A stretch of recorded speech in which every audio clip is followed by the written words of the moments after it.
But just want to encourage you and share a word that I've been praying about and thinking about uh, during this quarantine time, during this shutdown time.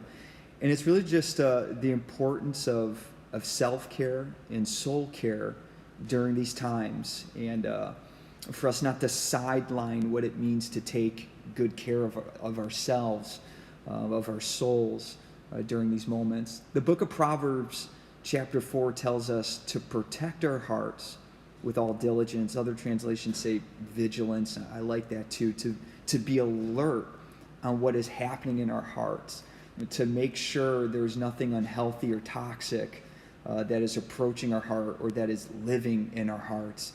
Because the reason is just very straightforward and simple.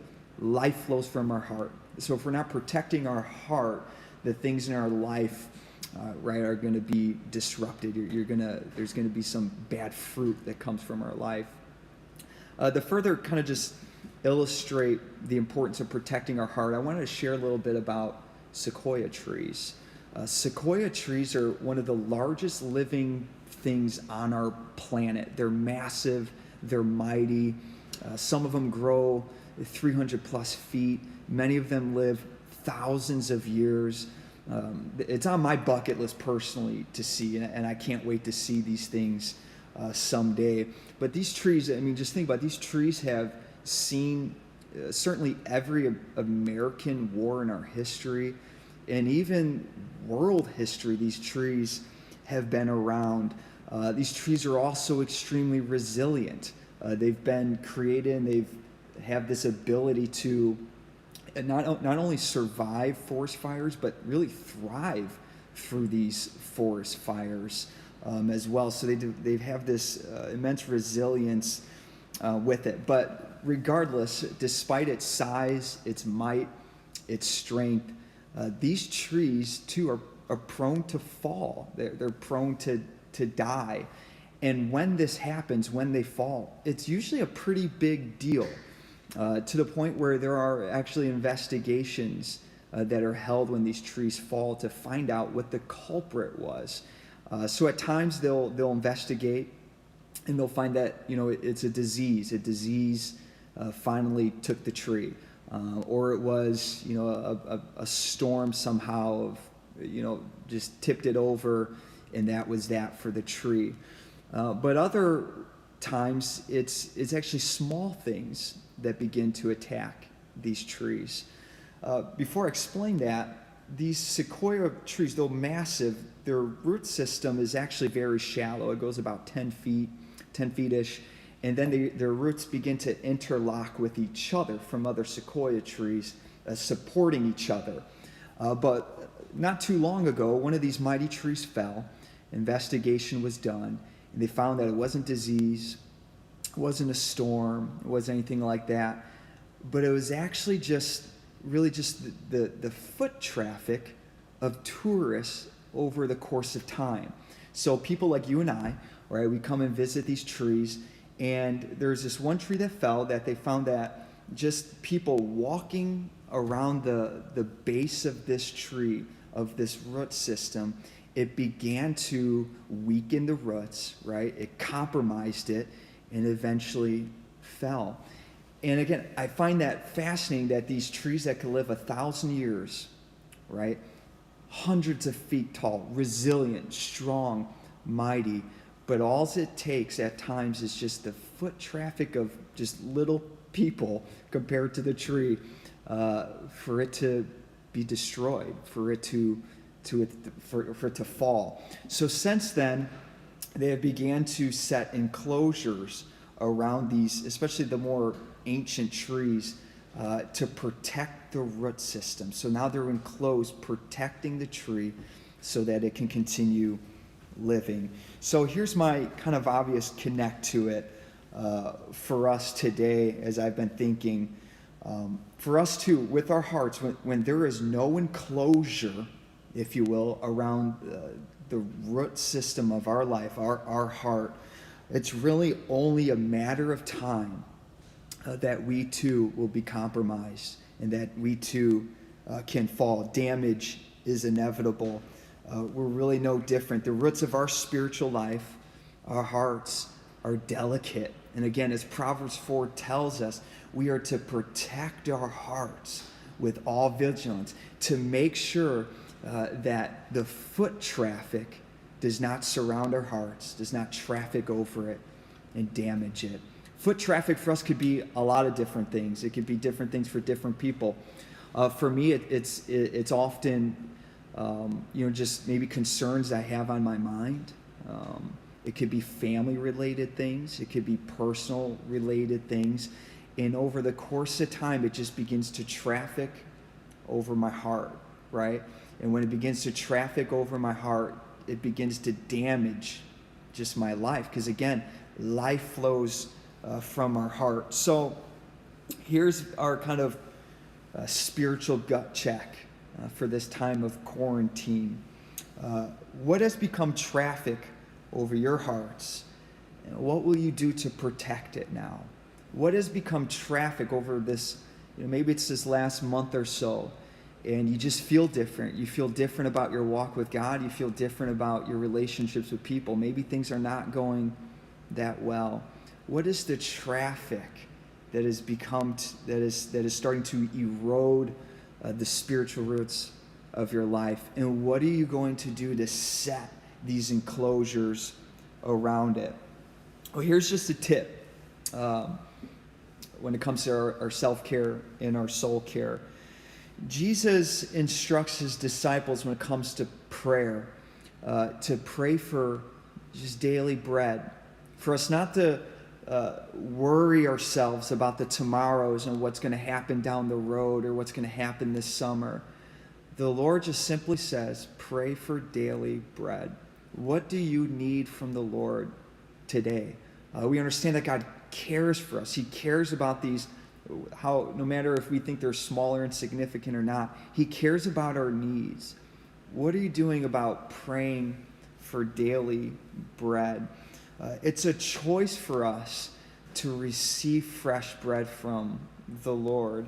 It's always a choice, and we are to choose to trust him with our today and to make sure that God alone is our hope. God alone is our shelter, that he's our strength.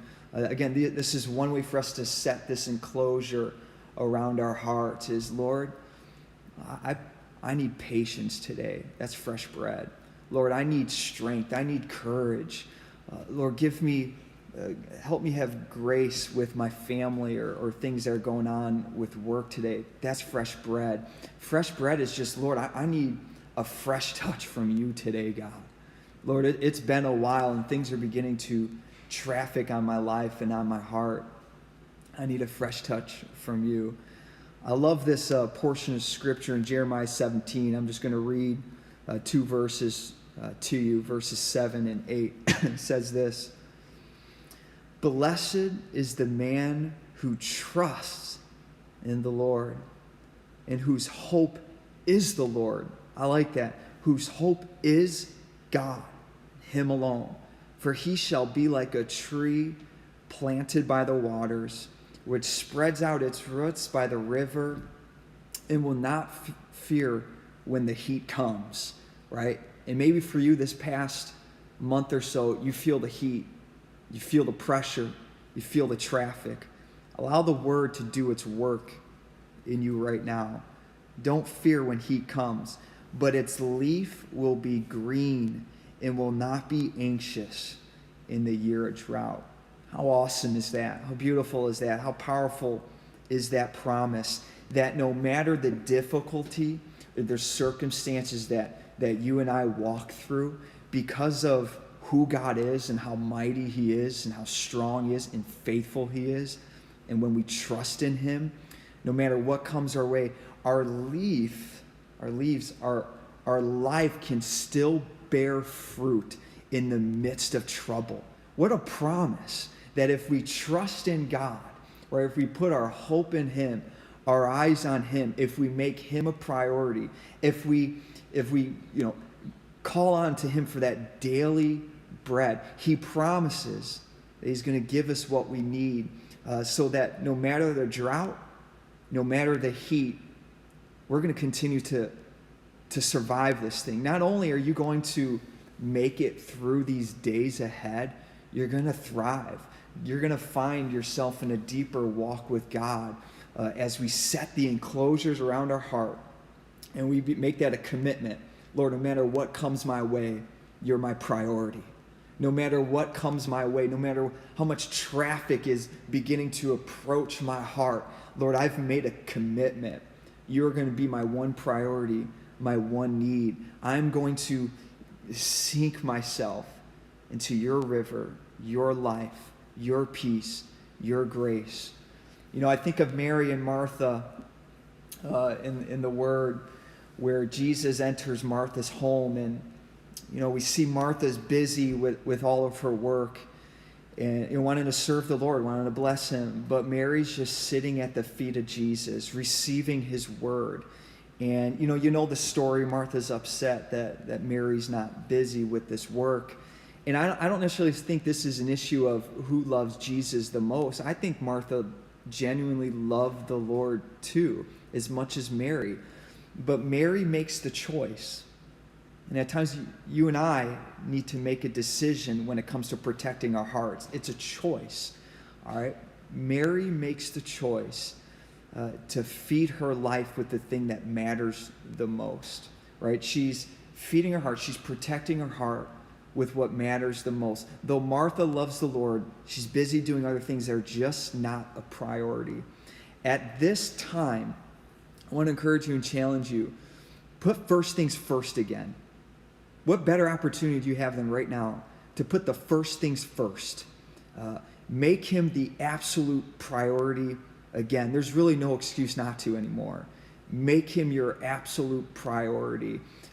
Protect your heart before anything else, and ask for that daily bread. Get that fresh encounter with Lord. Be like Mary, where it's just the first thing you do in the morning is you're going to sit at the feet of Jesus to receive fresh bread again, fresh encounters again, so that, no matter what comes your way, right, no matter the heat, no matter the drought, you're going to find your strength in God.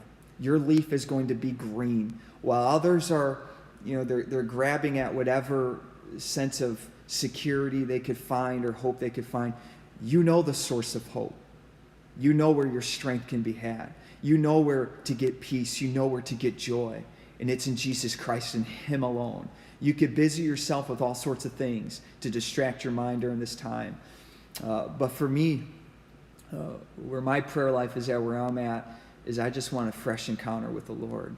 I want to be changed during this time. I want to grow closer with him. And you get that by just finding your place, sitting at the feet of Jesus Christ. Lord, I'm ready for something fresh from you. Bring me to a new place during this time. So just want to encourage you, just want to challenge you at this time. Protect your hearts. There will always be traffic. Traffic is always going to come. There's always going to be something that's going to concern you or worry you or try to make you afraid. Do not be afraid. Do not be afraid. Do not be fearful. Trust the Lord. Let your trust be in him. Cast your cares to him. Give your concerns to him. He cares for you. Blessings to you all. Miss you guys. And look forward to seeing you all hopefully very soon. Make sure you tune in Sunday morning with Pastor Greg again at 10 o'clock. You can watch our service on Facebook, the website, and YouTube Live at People's Church Bourbonnais. So make sure you tune in Sunday. Look forward to connecting with you all. Have a blessed rest.